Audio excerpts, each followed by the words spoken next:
Ẹ káàbọ̀ sórí ìkànnì yìí níbi tá a ti ń mú àwọn ìròyìn tó jẹ́ ojúlówó wá gẹ́gẹ́ bẹ́ẹ̀ ti mọ̀ pé a ò ní mú àwọn tí kì í ṣe òtítọ́ wá fún yín lórí ìkànnì yìí. Ẹ bá mi like, ẹ comment, ẹ share, ẹ bá mi pín káàkiri, ẹ jẹ́ ká jọ fídíò yìí.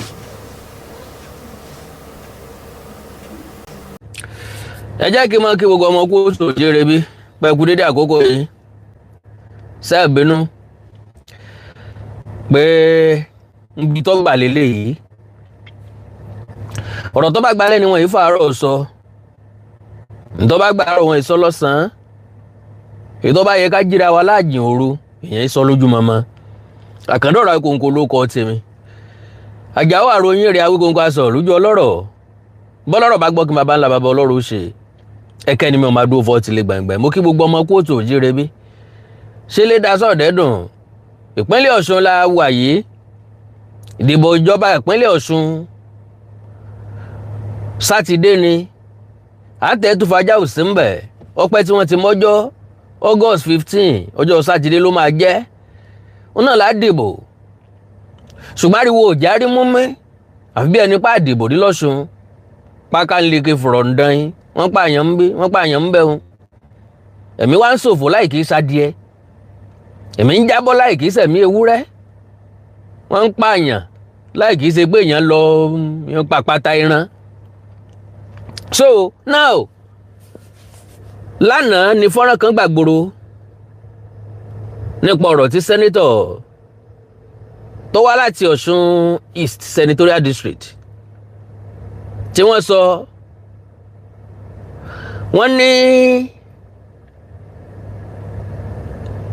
bọ́ọ̀bá kọ́ pa bọ́ọ̀bá búlẹ́sẹ̀ kọ́ mọ́ lọ bàbá òun ò déédéé sọ̀rọ̀ wọ́n láwọn ọmọ ẹgbẹ́ òṣèlú Accord wọ́n ń pa àwọn ọmọ àwọn tọ́jú ọmọ ẹgbẹ́ òṣèlú APC ńgbà tí wọ́n sọ̀rọ̀ wọ́n ní gómìnà Démọ́lá Adélékè ńlọ́ra àwọn tí wọ́n wá ń pààyàn yìí wá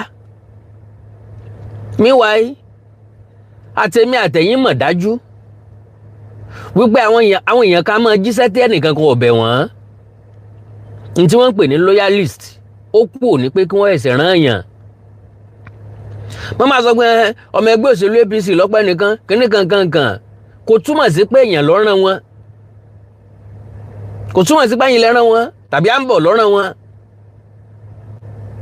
So bíjà bá wá ṣẹlẹ̀ láàrin ẹgbẹ́ méjì kì í ṣàkọ́kọ́ leléyìí àwọn tí wọ́n ń jà ni wọn ò nírònú wọn ò láròjinlẹ̀ ó yẹ kí wọ́n wá gbó dẹ́kun fún kí wọ́n ó béèrè lọ́wọ́ ara wọn kí ló dé táwọn ọmọ jà nítorí ẹnìkan sanfori tàwọn rún mú ni ẹni tí ń díje kì í ṣe bí mi kì í ṣe bí tiẹ̀ why will I be fighting because of anybody nígbà tí mo mọ̀ pé mo lọ́jọ́ iwájú tó dáa tèmi náà lè jáde lọ́la kí n sọ pé mo fẹ́ dupò gómìnà àbí wọn lẹ́tọ̀ọ́ sí ni gẹ́gẹ́ bí ọmọ ìpínlẹ̀ I can come out at any time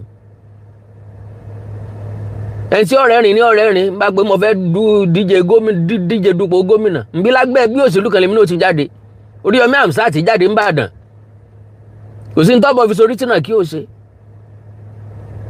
so ambition kálukú ọ̀tọ̀ọ̀tọ̀ ẹgbẹ́ ẹbí Adélékè ambition ẹbí wọn ni agbájé lówó babẹ lóògùn àǹfààní mọ̀lẹ́bí wọn nìkan ní fa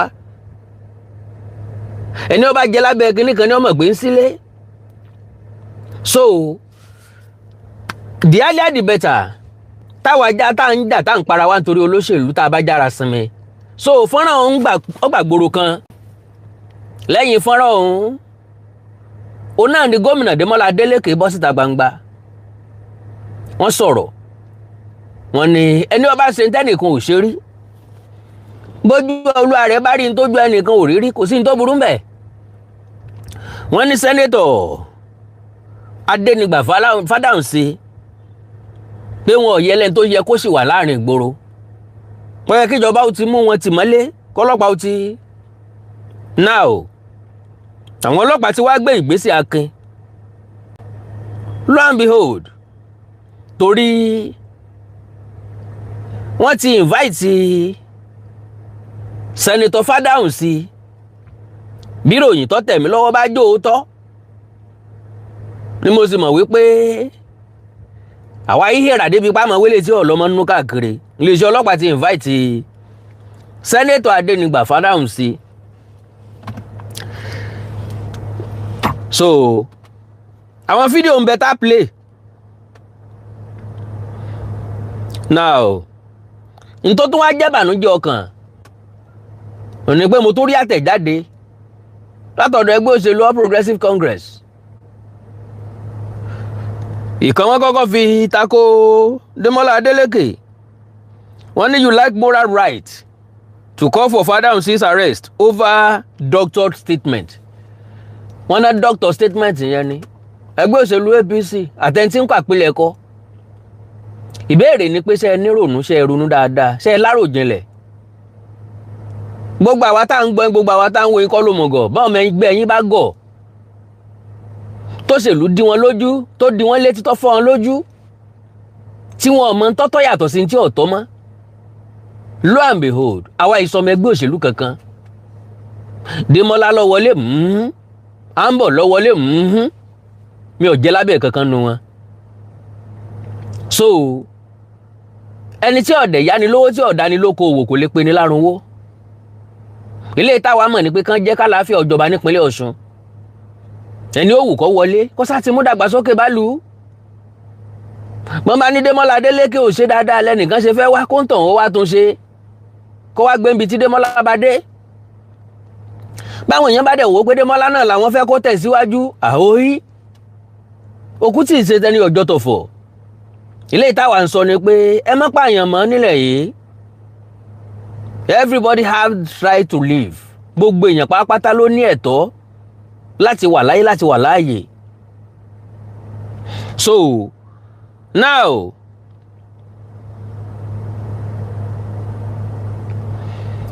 Sẹ́nẹ́tọ̀ Adénígbà Fádáhùnsí wọ́n ti dọ́dọ̀ àwọn ọlọ́pàá nílùú Òṣogbo.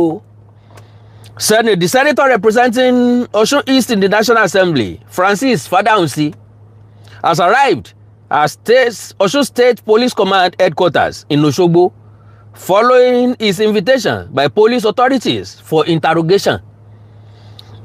So, the lawmaker arrived at about 2:35 p.m.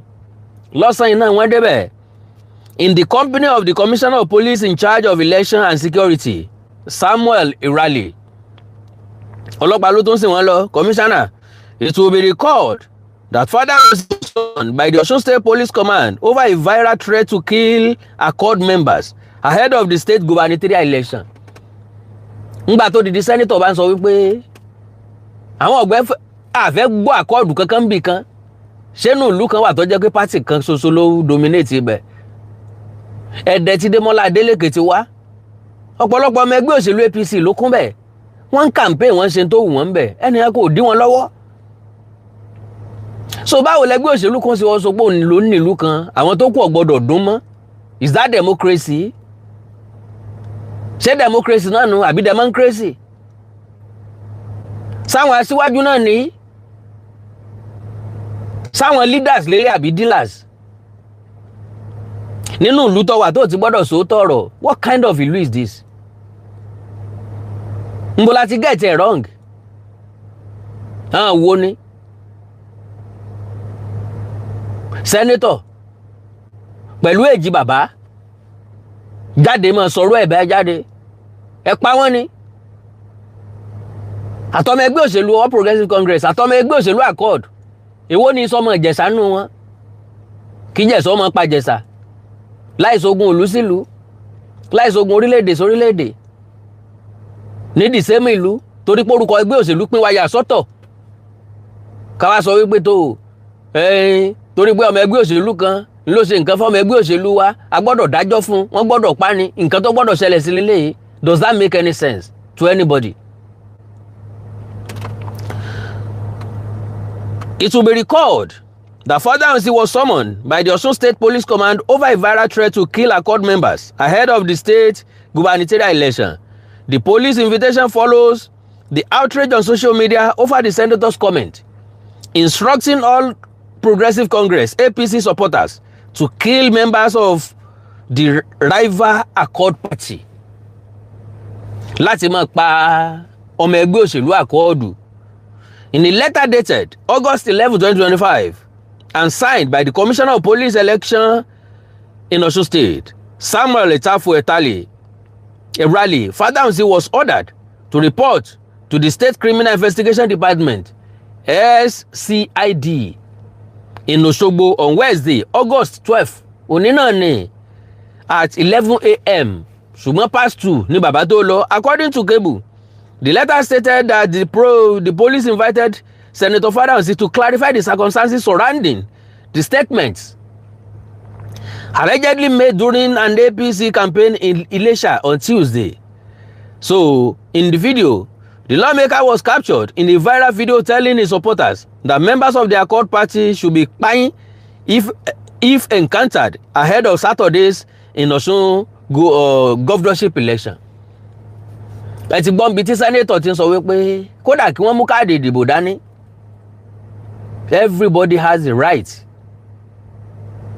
láti dìbò nígbà tó wù wọ́n fẹ́ni tó wù wọ́n lọ́jọ́ election. Ṣé má kó wá sínú jìnnìjìnnì, ẹ má kó wá sínú dààmúdààbò. Ṣẹ́yìn gbọ́ fídíò yẹn bó ti jẹ́ pé mo ti package yẹ already tẹ́lẹ̀tẹ́lẹ̀.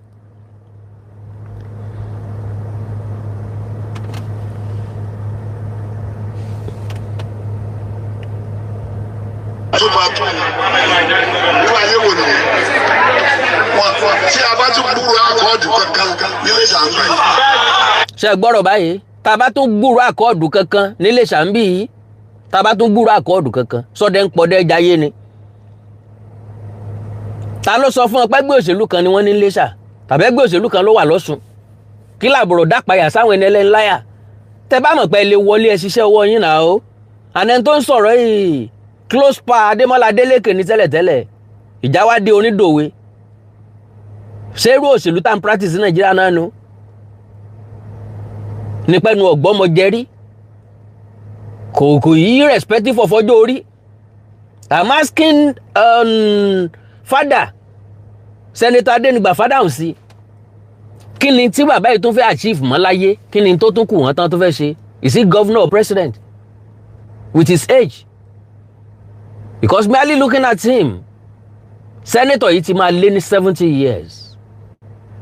Kò sí ibi tí kádàrá pín wọn dé tán ò tí ì dé. Kò sí táyàn mọ́ ní kí wọ́n wá dà láyé tí wọn ò tí ì dà. Kí wá ló dé? Ẹ cross carpet, ẹ kó lẹ́gbẹ́ òṣèlú PDP, ńgbà tó fẹ́ wó ẹ bọ́ sí APC. Loyalty ń bẹ lóòótọ́, ṣùgbọ́n loyalty lòdìwọ̀n. Kò sí loyalty tó máa mú mi against ọmọ ìyá mi. Kò sí loyalty náà tí ó mú mi kọjú ìjà sí ẹni tá a ti jọ ń ṣe é bọ̀ torí pa change ẹgbẹ́ òṣèlú.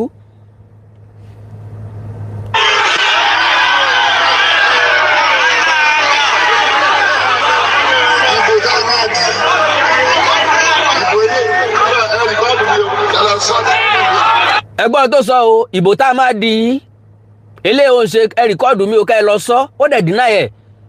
Nígbà tí ṣe ohun Ọ̀kínbalóye ń béèrè lọ́wọ́ ẹ̀, gbogbo fídíò mo máa play.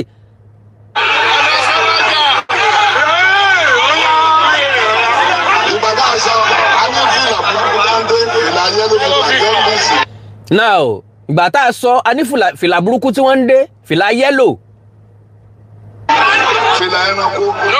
Fìlà ẹranko àgbàlagbà ló ń sọ̀rọ̀ yẹn o.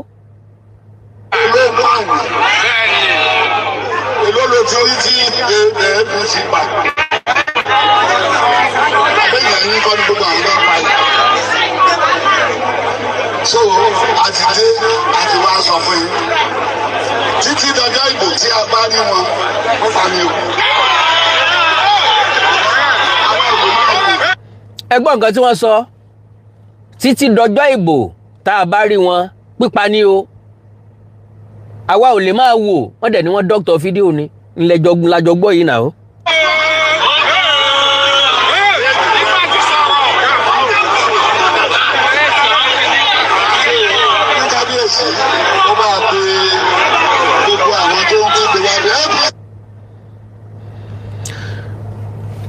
Tó bá dọjọ́ ìbò tá a bá rí wọn, pípa ni o. Àwa ò lè máa wò. Ẹ gbọ́rọ̀ lẹ́nu sẹ́nitọ́ àbí? All right. Lẹ́yìn eléyìn làtẹ̀jáde jáde pápápá mo fẹ́ ṣe press statement 12th August 2026, you lack moral right to call for Fadamsi's arrest over doctor statement.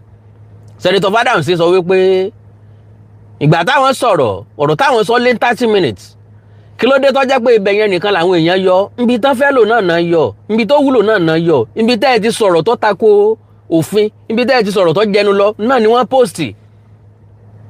A ní láti gbọ́ the rest 30 minutes a ní láti gbọ́. So Osun APC lampoons Adeleke. The Osun State Charter of All Progressive Congress APC has pointedly told the state governor Ademola Adeleke, who is seeking re-election under the Accord Party, that he lacks moral right to call for the arrest of Senator Francis Fadamsi. Àti ẹ̀wà mọ́ntọ́ tọ́mọ́ lórílẹ̀-èdè yìí, àmọ́ntọ́ right, àmọ́ntọ́ tọ̀nà, àmọ́ntọ́ yásọ, àmọ́ntí ọ̀yásọ,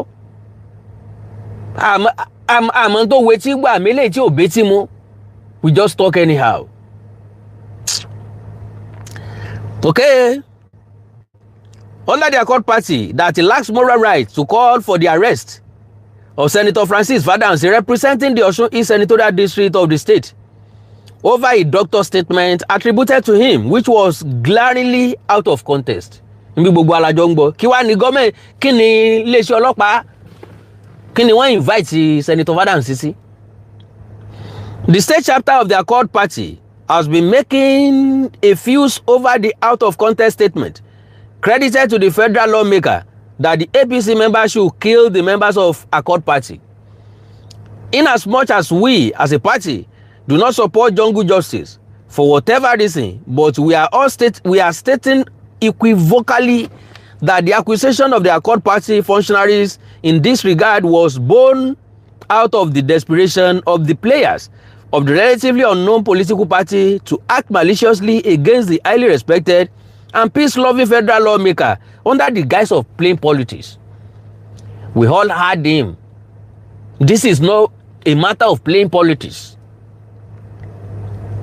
Mo ti ń gbọ́ nísìn báwọn èèyàn kan kàn déédéé máa wọlé àwọn èèyàn kan wọ́n dẹ̀ déédéé gbé wọn lọ a sì ní mọ láríjàbí tí wọ́n gbé wọn lọ ó ti lé lóṣù.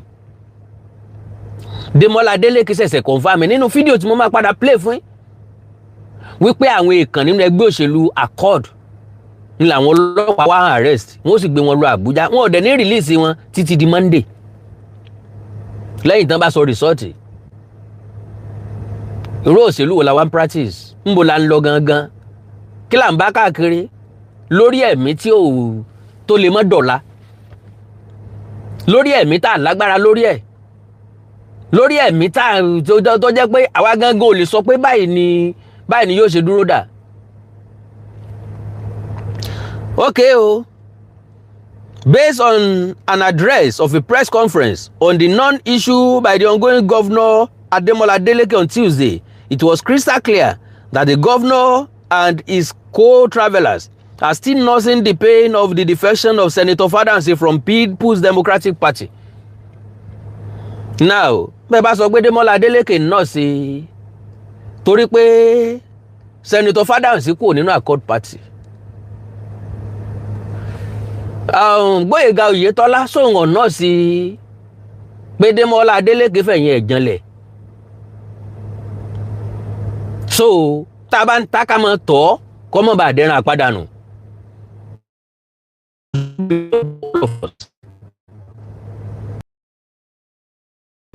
Kéwúrẹ́ ọmọ dọ́sù jẹ lọ́wọ́ ẹni gbogbo ayé rẹ tán torí pa fẹ́ dìbò gómìnà torí pọ́ ẹ̀yìn wa gbogbo àwọn tí ń díje lónìí wọn ò kù ń dọ́ ọmọ tí wọn ò tí ì bí wọn wà jẹ gómìnà ìpínlẹ̀ Ọ̀ṣun clayton fẹ́ fi rẹ́kọ̀dù tí ò dálẹ̀ torí ipò òṣèlú ṣe torí pa fẹ́ sìnlú náà lélẹ̀ àbí torí pa fẹ́ sinra wa torí pa fẹ́ kówó jẹ torí pa fẹ́ no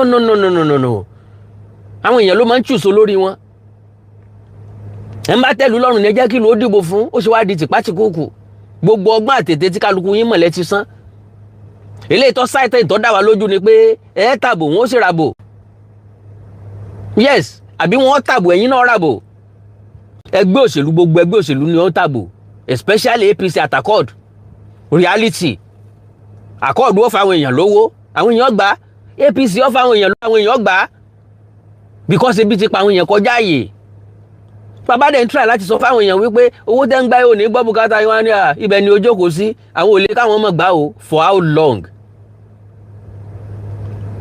ọjọ́ wo ìgbà wo la fẹ́ ṣe lè dà? ṣé bá ṣe mọ́ bá lọ náà nu? àwọn olóṣèlú wọ́n mọ̀ rẹwà jẹ́ ti leternity.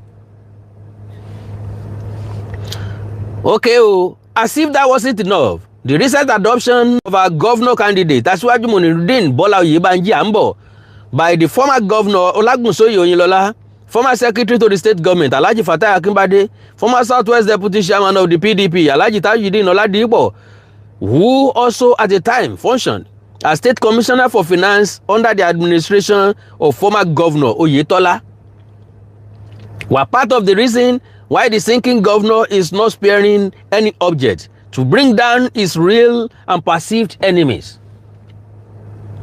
The sinking governor. Ṣé jó sink kárí pọ́ fẹ́ sink. Ẹgbẹ̀tàlá propaganda kò lè sọ ẹnìkankan di governor. Ẹgbẹ̀tàlá propaganda kò lè mú èèyàn kan kúrò nípò governor. Faith wa la máa dì mú tó bá di Saturday. Ẹnìkan ó joyè, ẹnìkan ó jẹ gbèsè. Ẹnìkan wọlé, ẹnìkan ó fi gbé bọnú. Ntàwa ń sọ ni wípé kẹ́mi ẹnìkan kó má ba lọ. Ẹ dìbò wọ́rọ́wọ́, ẹjá dìbò wọ́rọ́wọ́. Kẹ́ni tó bá wọlé kó wọlé, kẹ́ni tí ò bá wọlé ó gba kámú. Antecedent ni ẹ jẹ́ kó ṣiṣẹ́ ń bẹ̀. Kí ni iṣẹ́ ìríjú à ń bọ̀ tí ó fi wọlé? Kí ni iṣẹ́ ìríjú APC tẹ́ fi nígbàgbọ́ pé máa wọlé? Kí ni iṣẹ́ ìríjú Démọ́lá Adélékè tí ó fi wọlé? Kí ni iṣẹ́ ìríjú ẹgbẹ́ àkọọ́dù tán fi mọ̀ pé àwọn wọlé? Eléyìí ò ní kẹ́ ẹ ṣiṣẹ́ lé lórí. Jàgídíjàgan kọ́ tìpátìkúùkù kọ́. Oh, are very, very unfortunate. So, now, Oyinlọlá o, Akínbádé o, Ọládìpọ̀ o, Kini kankan o. Wọ́n kéde àtìlẹ́yìn wọn fún Ambo. Wọ́n fine now. Ẹni bí ó bá wù yẹn lèyàn máa ń lọ. Ntọ́ bá wù kálukú ni kálukú lè ṣe. Ṣùgbọ́n Ọlọ́run Elédùmarè ló ní final say. Anybody ló lè wọlé láàrin wọn sẹ́ẹ̀. Anybody lèyàn lè kéde àtìlẹ́yìn fún. Ẹni tó bá foolish ni ó ní gbẹ̀kẹ̀lé nínú èèyàn. Pé èèyàn kan ò lè ṣe báyìí, èèyàn kan ò lè ṣe báyìí. Based on the recently developed hostile actions and inactions of the visibly embattled Governor Adeleke, it is not against shame to observe and conclude that desperation has. So, n tí wọ́n sá ń gbìyànjú àti sọ́nbẹ̀ ni pé Démọ́lá Adeleke kò ní right láì sọ pé kán arrest Fádàhùnsí. All right. Wọ́n bèèrè lọ́wọ́ Fádàhùnsí.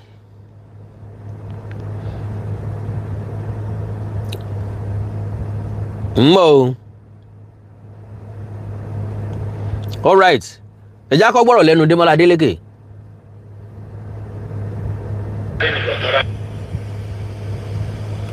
We have credible reports that a police signal has arrived in Osun directing immediate arrest of Accord party leaders. Ẹ gbọ́ báwọn.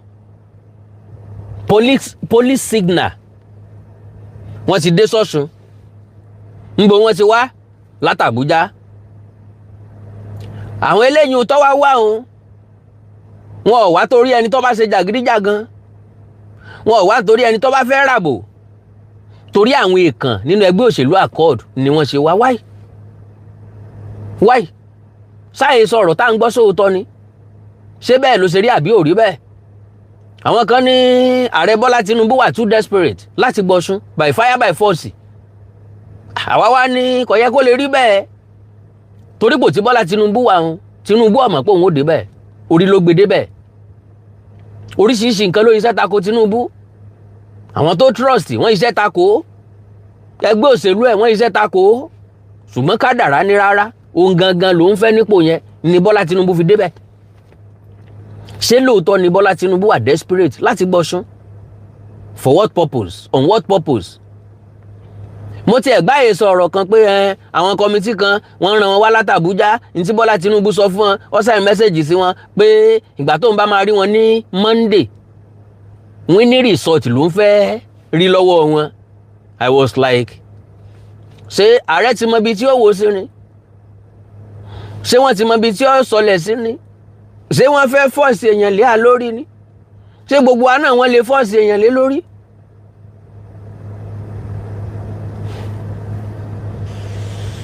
We also know the directive includes that they should be taken to Abuja immediately and should not be released until Monday.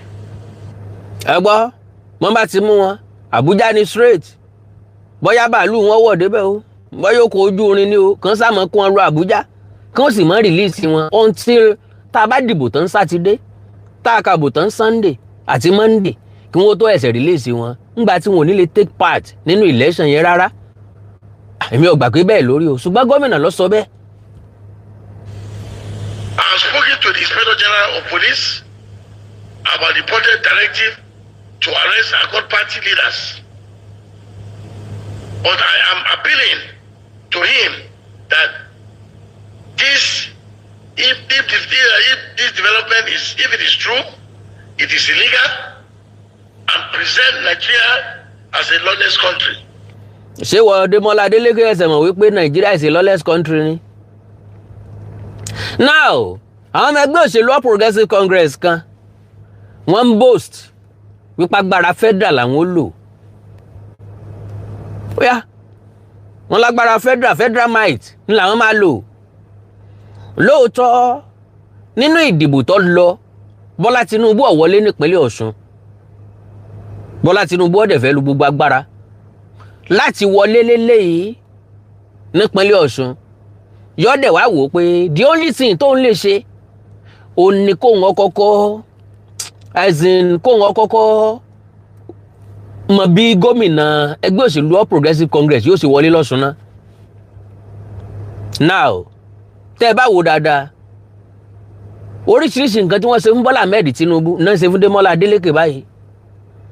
wọ́n frustrate Bọ́lá Tinubu nígbà tí election ń bọ̀. ẹgbẹ́ Kini wà ìmílọ́kàn wọ́n pawó láró cashless policy ó ní ẹ̀bá àkówó ńlẹ̀ ẹ̀bá àfowókówó epo ẹ̀bá àpawó láró a máa dìbò a sì máa wọlé against all odds. Bọ́lá Ahmed Tinubu wọlé lójú ẹlẹ́gàn lójú ẹlẹ́tàn lójú ọ̀tá lójú àwọn ọ̀rẹ́ tó ń fojú lójú àwọn ọ̀tá tí ń fojú hàn bí ọ̀rẹ́. Bọ́lá Ahmed Tinubu wọlé. ṣé ẹ wá rò wípé Adémọ́lá Adélékè tún lè ní sympathy lẹ́ẹ̀kejì lọ́dọ̀ àwọn èèyàn ìpínlẹ̀ Ọ̀ṣun. àwọn èèyàn ìpínlẹ̀ Ọ̀ṣun lè sọ fún yín pé kádàrá níṣẹ́ sí Démọ́lá Adélékè ṣiṣẹ́. ẹ jẹ́ kélé yín ó wà lọ́dọ̀ àwọn ọmọ ìpínlẹ̀ Ọ̀ṣun láti sọ fún wa bó bá ṣiṣẹ́ ìbò náà dẹ̀ máa fi sọ.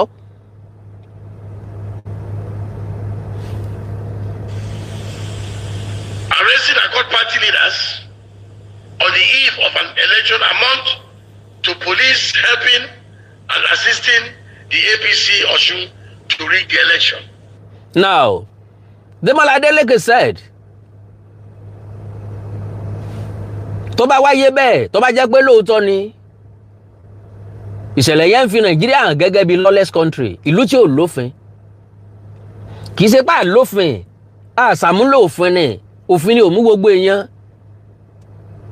Òfin tó mégún, a sọ pé ọmọ ẹlẹ́hàá bí, no, òfin tó mégún ọmọ ẹlẹ́hàá. So, now, ó wá ní tó bá rí bẹ́ẹ̀. A jẹ́ pé ìjọba àpapọ̀ iléeṣẹ́ ọlọ́pàá wọ́n ń kó ẹgbẹ́ òṣèlú All Progressives Congress lọ́wọ́ láti rí ìgbìbò láti ṣèrú ìbò nípínlẹ̀ Ọ̀ṣun. So, bó bá wá rí bẹ́ẹ̀ lóòótọ́ kí lágbára tá a wá ní ta fẹ́sà a mọ̀ wòran náà ni orílẹ̀-èdè Nàìjíríà kì í ṣe orílẹ̀-èdè tí ń fún èèyàn nírètí níbi tá a wí sí kọ́lá kú sí kì í ṣe orílẹ̀-èdè tí ṣe kí ni tí ń fún èèyàn nírètí ìlú tó gbé olè tí ò gbé ẹni tí ń ṣiṣẹ́ ọwọ́ ẹ̀ ni ìlú tó gbé oníjìbìtì tí ò gbé ẹni tí ò mú kan mọ́kan irú orílẹ̀-èdè wà nù. wọ́n bà ẹgbẹ́ òṣèlú People's Democratic Party jẹ́ kí Démọ́lá Adélékè ó máa láǹfààní láti díje under that platform. máàlù yẹ wo another party ó tún bẹ̀rẹ̀ sí ní build ẹ̀, ó tún build ẹ̀, ó tún build ẹ̀, ó tún build ẹ̀, ó tún build ẹ̀, ó tún fi build ẹ̀ dé stage àti level yìí. Ó bẹ̀rẹ̀ òṣèlú tán wọ́n ṣàtúntò nínú PDP láwọn ibì kan. So now gbogbo nǹkan tá a tún wá lè ṣe ni pé ká sá frustrate ẹ̀, ká ya poster ẹ̀, ká ṣe nǹkan. Lo and behold gbogbo àwọn nǹkan yìí mi ò believe pé wọ́n ń rán àwọn tí wọ́n ń ṣe ni. Ṣùgbọ́n ṣe la parọ́ mọ́ èbùsùn jẹ. Ọ̀pọ̀lọpọ̀ àwọn nǹkan yìí ń ló jẹ́ pé àwọn tí wọ́n ń ṣe náà ni wọ́n ń rán wọn, àwọn kan ní ń rán wọn. Gbólóhùn tí sẹ́nétọ̀ sọ yìí, gbólóhùn tí dájà alẹ̀ ni, gbólóhùn tí bà nǹkan jẹ́ ni, gbólóhùn tó lè dódidi ìlú náà ni, gbólóhùn tó lè dáná sùnlú lórí kíni. Nbola bá gungi, nbola bá sọ, kí là ń bá káàkiri, kí ni ń ṣe wá gan, kí là ń lé ká, kí là ń bá ká, what are we back at? So ó sóòrí bákan bákan. The second issue has to do with the viral video of a service senator, Francis Fadausi, who today called for the killing of Accord party leaders and their families.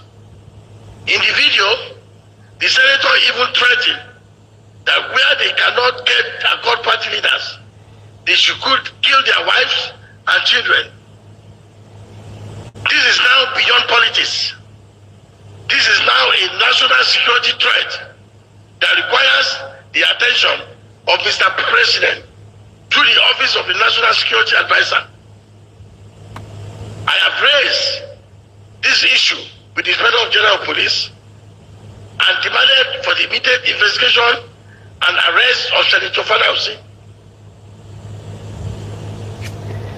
Now, ngbà ni gómìnà ti sọ wípé kí wọ́n arrest Senator Fadausi. APC fàtẹ̀jáde ta, ṣùgbọ́n àtẹ̀jáde yẹn ò work. Gbogbo ọmọ káàrọ̀ òjíire pápápá kí n tó máa lọ, mo fẹ́ kẹ́ farabalẹ̀ gbọ́rọ̀ Senator Fadausi. After the incident, Ṣeun Ọ̀kínbalóyè ló fọ̀rọ̀ wá wọn lẹ́nu wò. Bàbá yìí yìnbọn mọ́ra wọn lẹ́sẹ̀ ń bẹ̀. Ibi tó yẹ ká gbọ́gbọ́n tá a bá bágọ̀ ń bí a máa dán ni. Ibi tá a bá ti bá wọn rú àgbàlagbà báyìí tí wọ́n bá ń ṣe láńgbáláńgbá a máa bà yàn lọ́kàn jẹ́. Ó wà very very disturbing. Kò wà encouraging at all that our politicians failed us. No leadership quality. Anybody tó bá ti ń sọ wípé kán pa kán bẹ́ kò í ṣe leader gidi. Leader tí ò lè calm àwọn èèyàn down, tí ń ru àwọn èèyàn sókè, is not a good leader to the best of my own understanding. Ẹ já gbọ́rọ̀. The background for you saying that you and your group will retaliate because you believe that some of these people have been killing your own people, and that's why you say you don't want to see any Accord party member, they should be killed. No, wait. Ṣeun Ọ̀kínbalóyè ló béèrè báwọn. Ẹni wọn ẹ gbọ́dọ̀ rí Accord member kankan, gbogbo agbọ́ lẹ́ẹ̀kan. Tẹ́ ẹ bá rí ẹ pa wọ́n ni, gbogbo agbọ́. Fadausi ló fẹ́ dáhùn yìí. Today, last night to today, we have recorded more than 11 dead people. Several were wounded by this same group.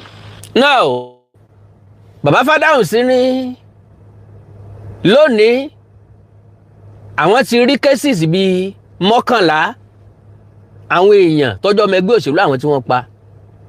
My own question is, ṣáwọn ọmọ ẹgbẹ́ òṣèlú Accord ń wọlé lọ pa wọ́n níbẹ̀ ni àbí wọ́n jọ ń gbéjà kojú ara wọn? Làwọn kan fi ń kú, làwọn kan fi ń ṣèṣe. Kò ṣẹlẹ̀ tó tọ̀nà ńbẹ̀, kò ṣẹlẹ̀ tó yẹ kó wáyé ńbẹ̀. To the best of my own understanding. Bóyá lọ káàyàn mọ́lé kò bófin mu. Bóyá pàdé ara lójú ọ̀nà ń bára wájà àìnírònú ni. Kéèyàn sọ̀rì tínú ni. Pé èèyàn náà ò lè jẹ́ nǹkan kan. Ẹni àmọ̀rí ìbá kú, bó bá jẹ́ kú ló já mọ́, náà fi ń para wọn dànù. And they are all members of my community, and they are all members of my party. If they are not members of my party, they are all my constituents. How will now, Senator Francis Fadausi, how will I open my eyes and be complaining to police? They have been releasing them on bail. They have been releasing. So, torí pé ẹ ń complain fún àwọn ọlọ́pàá arrest wọn, wọ́n release wọn bail, ńlẹ̀ so wò wípé ẹ̀yin náà ẹ má gbọ́wọ́ lọ́wọ́ o, wọ́n bá ti dé o ẹ̀yin náà ẹ má pa wọ́n dànù ni o. Kò yẹ serving senator, ó yẹ ní gbogbo kó pèsè òjìnà, kò yẹ alùbàtà, kò tọ́ sí alùbàtà lẹ́nu.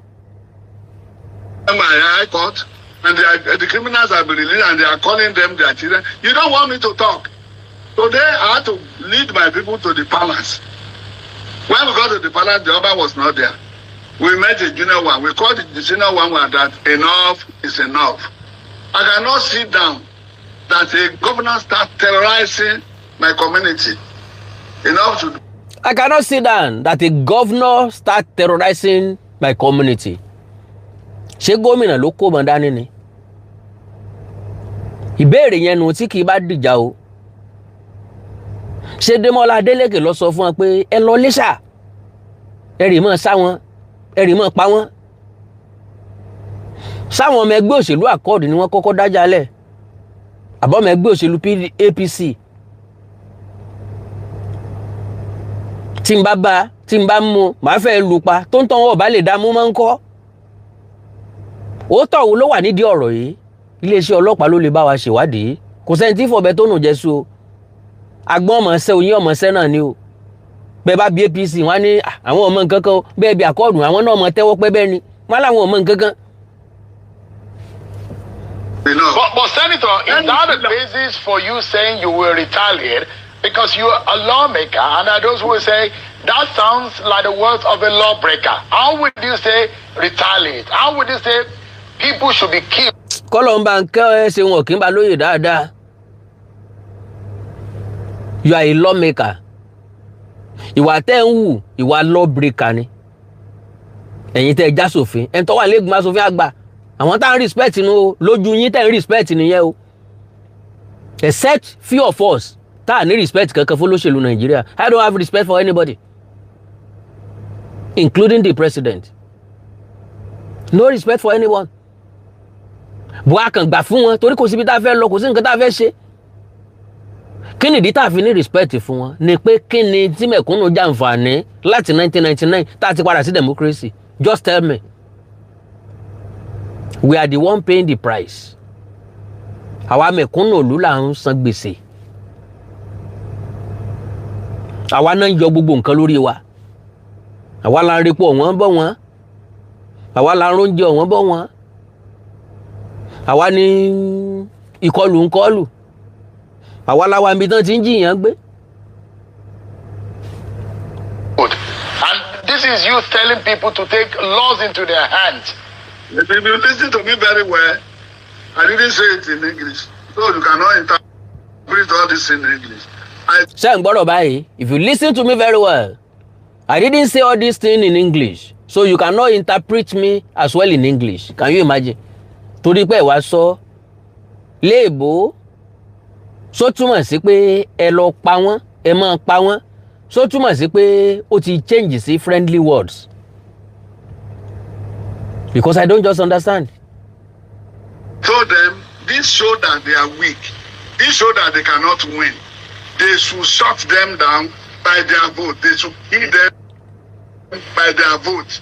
So They should shut them down by their vote. They should kill them by their vote. No, you said anywhere you see them. If you see them, ẹ pa wọ́n. Kì í ṣe pé bóyá tó bá di Sátidé ẹ fìbò pa wọ́n lẹ́nu mọ́. Ìyẹn yàtọ̀. Yorùbá là wá. Ẹ̀yin lẹ́bí wa lóòótọ́ ṣùgbọ́n Yorùbá wa tó sáǹdì ju tọ̀dọ̀ yín lọ. Ṣé wọn kì í bá lóye? Ṣé wọ́n sọ fún pé gbìrà ni? Àbọ̀ ọmọ Yíbò? Àbọ̀ òun ò gbọ́ Yorùbá? Kò gbọ́ Yorùbá rárá, kò lè sọ Yorùbá rárá. Kò wá mọ̀ túmọ̀ tẹ́ ẹ sọ. anybody that is interpreting in the tip top here and there, that is his business. Mm-hmm. We just played the video, Senator. We played the video. Did you understand the Yoruba I say? Yeah, I'm a Yoruba. I speak Yoruba fluently. I've read the news in Yoruba. I write it. Can you imagine? Ó ń béèrè lọ́wọ́ ṣe ọ̀kìn balẹ̀ pé so understand nǹkan tó ń sọ Yorùbá. Ìyẹn dẹ̀ ni Yorùbá lòun. Ó ń gbọ́ Yorùbá. Òun ti sọ, òun ti kàròyìn Yorùbá. Òun ti kọ̀ròyìn Yorùbá. òun dẹ̀ ń sọ Yorùbá tó dán mọ́rán lẹ́nu. Yoruba fluently with all of the marks. And what you said, and we can play it again, Senator, except if you say that you made a mistake in what you said, and if you say that that is exactly not what you said, but that is what we heard you say in that videotape. Was it that you made an error of judgment or error in your speech, Senator? Look at the body of my statement. It was up to 30 minutes. What you have already brought out is an edited. So I don't belong to all those. Ó jẹ́ edited kò jẹ́ edited. Did you say it? Ẹ wí bẹ́ẹ̀ àbẹ́ ẹ wí bẹ́ẹ̀. Ìyẹn ló matter. People that be arguing with you. A ní Sùsèdè kan ẹ lójú ọdún ni àmọ́ bó ṣe rí ni. Àrò ẹ̀yìn lọ́rọ̀. À ń sọ̀rọ̀ lálùdí ẹ̀ ń sọ ti lálùpọ̀n. Anybody who says his children should be killed, let him wait and be looking at them until he himself is eradicated from the country. Can you imagine? Ẹ gbọ́rọ̀ lẹ́nu sẹ́nitọ̀. Ẹnikẹ́ni tó bá sọ wípé wọ́n ní wọ́n pa àwọn ọmọ ẹ̀ kó náà ò dúró títí tó fi pò náà. Can you imagine? Sẹ́nitọ̀ ní sọ̀rọ̀ o, àgbàlagbà for that matter. I have made my point. The stops will be killing. We have reported to the Oba and his chief, and I've told my people they should go ahead and do their business. They are discouraging them from this. The man talking in Ede, all his family and everybody, they are all there. Nobody has been killed in Ede. Why are you terrorizing my district? If you are a good governor, why are you terrorizing my governor? Ṣé wọn ò pààyàn lẹ́dẹ̀ ni? Wọ́n pààyàn lówó díẹ̀dẹ̀. Bọ̀dá sẹ́nitọ̀, wọ́n pààyàn lówó díẹ̀dẹ̀. Ẹnu yín ni ọ̀kálù yín sáwọn tí wọ́n ń para wọn ní Iléṣà sáwọn ará Ẹdẹ ló wá pààyàn ń bẹ̀ àbára Àràgbìjí ló wá pààyàn ń bẹ̀ sára Adà ló wá pààyàn ń bẹ̀ àbáwọn èèyàn Ọ̀yàn àbára Afẹ̀ ló wá pààyàn ń bẹ̀ bó bá já outsider ló wá pààyàn ń bẹ̀ kí ló dé tẹ́ arrest wọn kí ló tẹ́ hold wọn accountable ṣé Démọ́lá Adélékè ló wá tẹ̀dẹ̀ wá tó wá pààyàn ń bẹ̀ yẹn ẹ ṣe justice fúnra yín àwọn ọmọ ẹgbẹ́ òṣèlú náà ń bára wọn jà kì í dẹ̀ sàkọ́kọ́ nìyẹn ntọ́sẹlẹ̀ ní Ẹ̀sà Òkè wọn pọ̀ ń tọ̀ ń gbé kì í sàkọ́kọ́ nìyẹn ẹ̀ńtàn pa lówódé Ẹdẹ wọn pa gbé. So what are you talking about? Senator, is it the only Senator, what has gone wrong between you and Senator Adeleke? Senator Adeleke used to be your ally. You used to be together. All of a sudden, mi tí mo lọ nìyẹn because mo ní different pictures níbí ẹ rí pé méjì péré ni mo lò níbi thumbnail mi yẹn táwọn méjèèjì jọ dúró ya fọ́tò níbi tí Senator Adeleke tó ti dì mọ́ Fádáhùnsí tí Fádáhùnsí gbọ́wọ́lé lẹ́yìn òṣèlú wa ń sọmọ ìyá dọ̀tá ara wọn. This is not funny again. It doesn't make sense again. Òṣèlú bọ̀ ọba ọpá bọ̀ ọba òbó lẹ́sẹ̀ a ní láti gbẹ̀mí ara wa torí pa fẹ́ sòṣèlú. Wọlé jẹ́ kí n rí ògo rẹ ṣe ń tọ́ fẹ́ ṣe jẹ́ kémi náà live.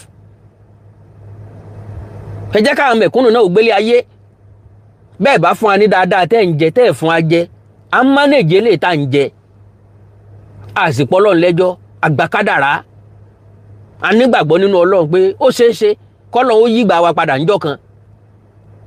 Gbogbo àwọn tẹ́ ń pa yìí majority wọn ló ní ìyá ló ní bàbá láyé ọ̀pọ̀lọpọ̀ nínú wọn ló ní ìyàwó ló fọ mọ́lẹ̀ ẹ waste wọn ẹ ní bá wọn gbọ́ bùkátà lé ayé wọn. Why did things go awry? Why did the thing go south? I think there was an error of judgment in choosing a leader. Automatically, you have to change your point. Where have I gone wrong? We brought him. We thought he knew what he would do. Other for him to be dancing and be deceiving people. Now, can you imagine? We brought him in. Àwọn rò pé yóò ṣe dáadáa. Ó wá ń jó, ó ń tan àwọn èèyàn. Senator Fádáhùnsí ìgbà tọ́lọ̀ wọn máa já yín egbò mú lórí ìpínlẹ̀ Ọ̀ṣun là wá ìpínlẹ̀ Ọ̀ṣun là ń gbé èmi ò rí effectiveness pẹ́yìn gangan wà ní Senate láti jọ́ tẹ̀ ti débẹ̀ a sì wà nínú àwọn tó dìbò fún yín tẹ̀ fi débẹ̀ a wà nínú àwọn tó support yín tẹ̀ fi débẹ̀ sà because expectation tiwa náà ni pé ẹ ṣe jù bẹ́ẹ̀ lọ o n tá fi dìbò fún débẹ̀ nìyẹn o ẹ ṣe up to ìlàjì nǹkan tá a fọkàn sí pé ẹ kẹ́ ẹ ṣe ń gbọ́ sà. So now bí Démọ́lá Adélékè ọba wa ṣe rárá kí lè o I'm not interested in any one of them o but let us say the reality ẹni tó ṣe nǹkan tá a rí bẹ́ẹ̀ bá fẹ́ tọwọ́ lẹ sọ pé ẹ nítorí mélòó lu nǹkan tó ṣe kí ni tó ṣe nígbà ẹ máa gbọ́rọ̀ o nígbà tí màá nìyí sọ̀rọ̀ díẹ̀ sí ó ní ẹ̀dẹ̀ nìkan ló focus sí tán bá fún ọlọ́kọ̀ roko bò mí. Go and see all the antecedents and what it has done. There's nothing there. Except those people who are really enjoying it. It's just like a robot there. It's just like a robot there. Ó ẹsẹ̀ sí bíríìjì nílé Ifẹ̀ ni. Ó sí bíríìjì lóṣogbo. Kò sí local government tí wọn ò ṣe títì dé. It's just like a robot there. Ṣé robot ló wá ṣiṣẹ́ láwọn ibẹ̀ yẹn? Tẹ bá fẹ́ ṣòṣèlú, tẹ fẹ́ campaign ẹ fi nǹkan mi campaign. Ẹ má fi tó wojú rí, ẹ má fi campaign. Nígbà tẹ́jọ wà ní PDP ẹbí Démọ́lá Adélékè maintain party nígbà tí wọn ò sí lórí àlééfà I credit them for that. Nígbà tí Gbóyèga Oyètálá wọlé for that period of time lódìdí ọdún mẹ́rin ẹbí Adélékè ní finance party secretariat PDP ní gbogbo local government. Ṣé Robert ló ń ṣe gbogbo yẹn? Òótọ́ ti sọnù ńlẹ̀ yìí. AI being controlled by all of them. Kò yàtọ̀ sí AI, ó sàn ṣiṣẹ́. I don't hide my feelings. He is not fit to be there. Now that I have left him, that is. He is not fit to be there. But torí pé PDP fẹ́ wó lẹ́sìn sákò ń bẹ̀. Gbogbo ilẹ̀jọ plan pẹ́ fẹ́ kúrò ń bẹ̀. Démọ́lá Adélékè gan fẹ́ kó PDP wá sí APC. Ẹjọ́ dámọ̀ràn ni ó ní kẹ́ ẹ máa ń so. Ìgbà táwọn tó wà nínú APC sọ pé láéláé àwọn ò lè fún tíkẹ́ẹ̀tì ló ṣe sẹ́raró lòun ò fi wá mọ́. So gbogbo tẹ́ ẹ bá ń sọ ẹ mọ́ mo kọ́ àmọ́ lápẹẹrẹ ẹ mọ́ máàkì ẹ o wọ́n ń kọsẹ́ yín lẹ̀ o. Torí pé ọ̀pọ̀lọpọ̀ nínú yín ojú ayé yín lẹ́ ti tán. Kẹ́ ẹ tó dàgbà kẹ́ ẹ tó lọ bí àgbáre lẹ́ ti tán because ẹ disappoint wa woefully. Expectation wa meet ẹ up lọ́dọ̀ yín. Ẹni tá a fojú òpó gentle, ẹni tá a fojú òpó cool, ẹni tá a fojú òpó yóò ṣe dáadáa, ẹ ṣe nǹkan kan, ẹ ṣe nothing. Ẹ gbàgbé empowerment òsì tí gbogbo yín ṣe káàkiri o. Kẹ́ ra machine 10, kẹ́ ra clipper 5, kẹ́ ra dryer 10, kẹ́ sọ pé ha fáwọn èèyàn ẹ̀rọ ata 10. Ìyẹn kọ́ náà ń pè ní good governance.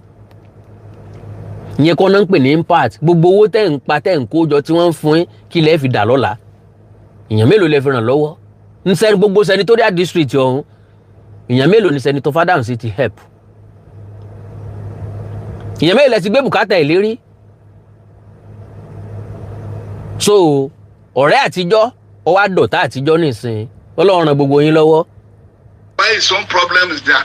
Every day we connect all these people to join us. Because they have seen that there is emptiness in that place. Ẹ jẹ́ kí àwọn ọmọ ìpínlẹ̀ Ọ̀ṣun kan sọ ilé yìí lọ́jọ́ Sátidé. Látayébáyé làwọn èèyàn kan ti ń kó nu pátì kan lọ sí pátì kan. The same set of people tó wà ní APC lónìí PDP ni wọ́n lánàá. Àwọn tó wà ní àkọọ́dù lónìí PDP ni wọ́n lánàá APC ni wọ́n lánàá. So ilé yìí ò jẹ́ tuntun. Ìdùnnú ẹgbẹ́ kan ni kẹ́gbẹ́ kan bàjẹ́. Káwọn tó ń gbé inú ẹgbẹ́ kan kó kangara wọn wá sọ́dọ̀ wa. Ìdùnnú ẹgbẹ́ kan ni àṣeyọrí ẹgbẹ́ kan ni. Àwọn tí dẹ̀ ń wá tí wọ́n ń defect yìí kì í ṣe freely, kì í ṣe free. Gbogbo ẹ̀yin tẹ́lẹ̀ defect kúrò ní PDP yìí kì í ṣọ̀fẹ́ ló bá dé. Nǹkan dúnnú àkáàtì yín gbì lówó tí dẹ́rù bòṣì. Ń lọ jẹ́ kí kálukú yín ọkọ̀ pàkọ́ síbi ẹ ti ń bọ̀. Ń lọ jẹ́ kẹ́ ẹ dọ̀tá ọ̀run ọ̀gbẹ́bọ pẹ̀lú àwọn tẹ́jọ́ ń ṣe tẹ́lẹ̀tẹ́lẹ̀. That is not politics. That is business. Gbogbo èèyàn ló ṣe é tàn, Ọlọ́run ọba àtòjìjí ẹni ò ṣe é tàn. You can't deceive your shadow. You can never deceive God Almighty. Bẹ́ẹ̀ sòótọ́ kò kàn wá, bẹ́ẹ̀ sòótọ́ kò kàn wá, bẹ́ẹ̀ ṣe dáadáa kò kàn wá, bẹ́ẹ̀ ṣe dáadáa kò kàn wá.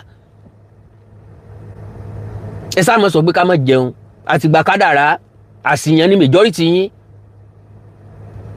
àìmọye gómìnà lásìyàn gbogbo yín lẹ gbẹ̀tọ́ pé defect kò sí nínú yín tó defect pẹ̀lú ojúbọ̀rọ̀ gbogbo yín ní nǹkan tẹ̀ lọ́wọ́ bí ọ̀dẹ̀ tẹ̀ ń lọ́wọ́ ó dún gbì nínú àkáǹtì yín. Everything is Ede. So if my own district is poorly funded, is poorly empowered. We don't know the district you are talking about because we are all in Ife senatorial district and Demola Adeleke has touched almost everywhere. Ṣé ẹ gbọ́ sà ẹ sọ district yín yẹn tí Demola Adeleke ò mọ́wọ́ dé reality làwa ń sọ fún yín. I am not a politician. Mi rò pé rí kí n sọ̀rọ̀ kankan pa politics ìpínlẹ̀ Ọ̀ṣun rárá láti bí oṣù bíi mélòó kan sí ìsìn mọ̀ọ́mọ̀ dákẹ́ ni mo fẹ́ kí kálukú ó jó lọ́tọ̀ọ̀tọ̀ ṣùgbọ́n gbà tó mú ọ̀rọ̀ ikú dání ló jẹ́ kí n jáde yìí mo rí pé kì í sọ̀rọ̀ tó yẹ ká gbọ́ lẹ́nu àgbàlagbà anywhere àtẹ́ bá ti ráwọn ọmọ ẹgbẹ́ accord ẹ̀pá wọn ni ìfò kan mú káàdì dání kan fẹ́ dìbò ẹ̀ ń dẹ́rù bà wọ́n nù sódà táwọn ò ní lè jáde lọ́la ò ní lè jáde jọ sáwọ́dẹ̀ pàwọn fẹ́ wá dìbò for what? Ìyẹn ò ń ṣe politics mọ́ náà ìyẹn ò kí ń ṣe democracy mọ́ autocracy náà ń pè léyìn. For the governance, we leave that empty barrel. That is me. Now that I've joined my own... That means you are just a businessman. Ọjọ́ tó dùn kájọ jẹ́ ọjọ́ tó bá ti kan ká fi ilẹ̀. You are not a politician. You are a businessman. Nbi tó kèlè yín ti pọ́n lórílẹ̀ káàkiri. I can say that categorically.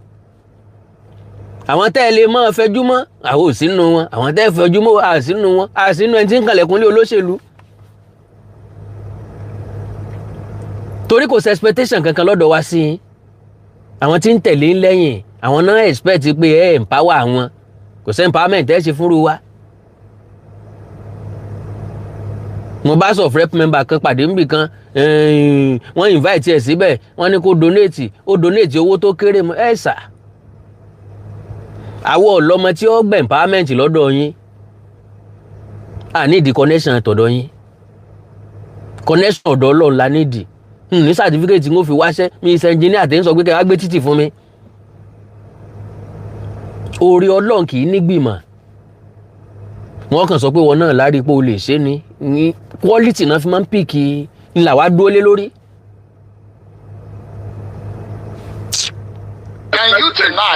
Can you say tonight unequivocally that you are misinterpreted?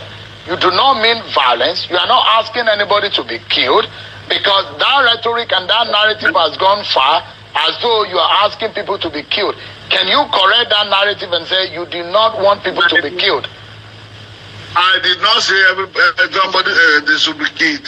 Whether I called or... Bàbá ti kọ́rọ̀ wọn jẹ. Ṣé wọn kí n bá lóye ti jẹ́ kí wọ́n kọ́rọ̀ wọn jẹ? Àwọn ò sọ bẹ́ẹ̀ ṣùgbọ́n àwa gbọ́ bẹ́ẹ̀. Or PDP or even APC, they are all my constituents, they are all my members. They know what they are doing. Most of them that are with him, they are there because of what they are eating. But they know that they are... Àwọn tó wá wà pẹ̀lẹ́ yín kọ́ torí kí náà ṣe wà lọ́dọ̀ yín. Torí tí wọ́n jẹ náà ni. Ẹ sà, ẹ̀yin náà pẹ̀lú bí tẹ́ wá náà torí tẹ́yin náà jẹ náà ni. Yà, ẹ fò kóònù PDP, APC dé sí. Torí tẹ́ jẹ́ ń bẹ̀ ni. Torí tẹ́ sì ti jẹ́ ń bẹ̀ ni. Ẹ mọ́ pàfin ládùú bí àrán fún wa. Àwọn ògbésẹ́ ràn kankan nu yín. I don't preach violence, but when it is hot, I will tell them that enough of killing. Can you imagine? I don't preach violence, but when it is hot, tó bá gbóná janjan, èmi náà sọ fún wọn pé kàn ṣe báyìí, it's too bad. Don't kill my people again. What I told him today is his problem. Senator, leave my people alone. Yeah, Senator. Is the problem. Senator. Yes. Is it true that you have a hotel in... Wèrè ní sẹ́wọ̀n èwo lọ́kọ̀ ro hòtẹ́ẹ̀lì polo hòtẹ́ẹ̀lì níbì kan àbí òlò hòtẹ́ẹ̀lì níbì kan yéè ọmọ kóòtù òjìrè bí. Now press statement 1208 provide public update on the invitation of Senator Fadamsi over threat of pípáyín accord members. TICC charges police. Wo tó ní TICC o? Okay, the Imole Campaign Council has called on the Nigeria Police Force to avail the public on the investigation so far conducted on the open call for the pípa àwọn accord members by Senator Fadamsi Adenigba ahead of August 15 governorship election in a viral video following his invitation. Okay, ọ̀rọ̀ àyìnpá àwọn ilé ń béèrè pé kí lẹ bá Fadamsi sọ, kí ló wá ń wí ìgbà tó dọ̀dọ̀ yín, ṣé lóòótọ́ ló wí bẹ́ẹ̀ àbí ó deny àbí ó sọ pé òun sọ bẹ́ẹ̀ mọ́. We consider human life to be too precious to be subjected to such daring threats by Senator Fadamsi, and as such believes that every effort should be spared to guarantee its sanctity. Since the threat was issued by Senator Fadamsi, our members in Ijesha land and across Osun State have come under immense fear for their life. Kò sẹ́ni tí wọ́n sọ bẹ́ẹ̀ fún tẹ́rù òní bàtáyà rẹ̀ òní já. This makes it a grave public concern, especially as we are a few days away from the governorship election. It is therefore necessary for the police to demonstrate that the matter is being handled with seriousness it deserves. The public is entitled to know that although Senator Fadamsi was reported to be invited by the police, it doesn't end up being a mere rhetoric to calm public anger, but a genuine intervention to ensure that reckless utterances comes with consequences. Our demand is not for the police to prejudge the senator or presume guilt, but to demonstrate that the law applies to all equally, irrespective of standings in the society. Upon the review of the threat video and establish the intention to harm accord leaders and members of the threatened, and members as threatened, we ask the police not to waste time in charging Senator Fadamsi to court. The Imole Campaign Council reiterates call to accord leaders and members in Ijesha land not to be provoked into violence by the threat issued by Senator Fadamsi and continue their mobilization for Governor Adeleke re-election peacefully. Political disagreements must never become a justification to threaten the life of fellow citizens of opposing political parties. Signed, Pelumi Olajengbesi, Esquire, the spokesperson, the Imole Campaign Council, TICC. Pelumi Olajengbesi náà Ìjẹ̀ṣà ló náà. All right, àkàndá ọ̀rọ̀ ayíkóńkó àjáwó àrà ayíkóńkó aṣọ lójú ọlọ́rọ̀. Bọ́lọ́rọ̀ bá gbọ́ kí n bàbá ńlá bàbá ọlọ́rọ̀ ó ṣe. Mi ò mọ̀. Possibly bóyá mo rí èèyàn kan àbí méjì tí wọ́n ní gbólóhùn kan àbí méjì láti sọ lórí ìṣẹ̀lẹ̀ ìpínlẹ̀ Ọ̀ṣun, lórí ọ̀rọ̀ tí sẹ́nétọ̀ sọ, lórí ìgbésẹ̀ gómìnà. +234 904 851 9362 +234 904 851 9362 àti +234 915 147 9599 +234 915 147 9599 nọ́mbà méjèèjì tẹ́ lè pè sínú sórí WhatsApp.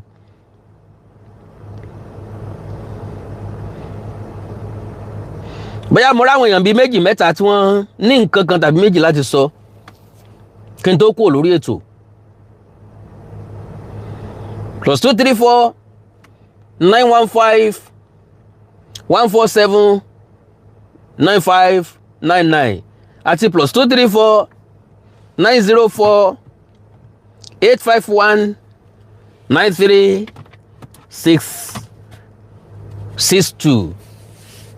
So now, like I said, ohun tó jẹ́ ẹ̀dùn ọkàn fẹ́mi tó jẹ́ concern fún mi ni pé ṣé bí ṣe yá tán náà nu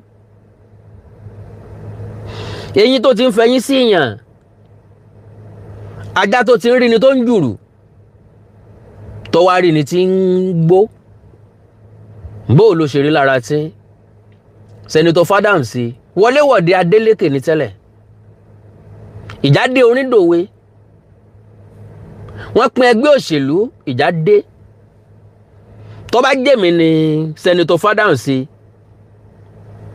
I will go honourably. If at all kẹfẹ́ fún mi lówó, kò sẹ́ni tí ò lè gbowó, sorry o. Àwọn owó kan wà tó jẹ́ pé ò lè kọ̀. Owó kan bẹ tó lè kọ̀. I will always say the truth. Ó lè korò láre, ó lè gún ọ bí ìsọsọ, but àwọn owó kan bẹ téèyàn ò lè kọ̀.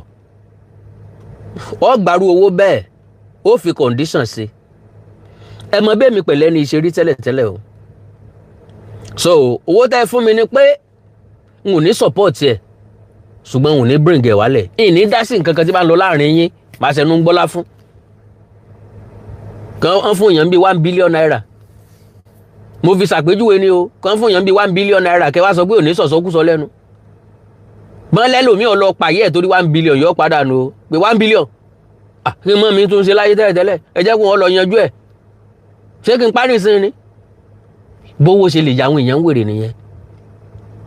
So ìfẹ́ owó ní gbòǹgbò ẹ̀ṣẹ̀, àbí ìfẹ́ àníjù sówó ní gbòǹgbò ẹ̀ṣẹ̀. Kì í ṣe ìfẹ́ owó, kò sẹ́ni tí ò fẹ́ràn owó láàrin wa, kò sẹ́ni tí ò ní ìdí owó láàrin wa. So ìpínlẹ̀ Ọ̀ṣun kò gbọ́dọ̀ bàjẹ́ o. Ìdìbò máa wá, ìdìbò máa lọ, ọ̀pọ̀lọpọ̀ ìdìbò ni yóò tún padà wáyé. Ẹ mọ iye lè tán ti dì ńgbà tá a ti délé ayé yìí, ẹ mọ iye lè tán ti dì ńgbà tá a ti gbọ́njú.